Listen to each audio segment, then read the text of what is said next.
from the trade side, it's more red tape, it's more cost. We have even got clients that are hiring staff in order to meet the new requirements. The implementation of it's been a mess. In fact, the Travel Select Committee report, which Louise Ellman chaired, described the Atol scheme as a mess. I think it will actually provide clearer consumer financial protection, but it's not without its challenges for travel agents. I think it's had quite an impact. Broadly, we're very pleased with it. There are still some questions which need answering, I think.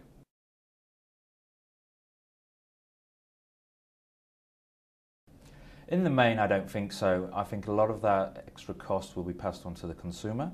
There will be some smaller players in the market who will find it a barrier to entry, and I think you will see some instances where people will exit. Yeah, I think it could do. I think it could do, and we'll have to wait and see what happens. But there is an onus on those companies now to step up. No, I don't think so. I think £2.50 for repatriation and protection, consumer protection, is probably a good thing. It never helps when you have excessive regulation. The issue for the regulator is always what's excessive and what's not. I think on this occasion they may be going a little bit too far. It's going to make things harder and it's going to take money off their bottom line. But what we really need is a level playing field by bringing airline holidays in, and that will make it equal for all. I will be surprised there'll be a whole-scale set of companies going down.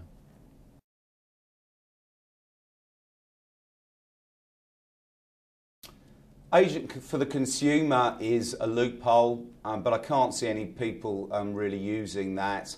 But there's an interesting wrinkle in the regulations that I don't think the government or the CAA have spotted, and that relates to offshoring elsewhere in the EU. Yes, I think there's still obviously the option to be agent of the consumer if you so wish until the legislation comes in, and I suspect some may do that. Companies always try and avoid what they see as unnecessary costs, but I don't actually know how they would do that, but I'm certain that someone will come up with some sort of idea.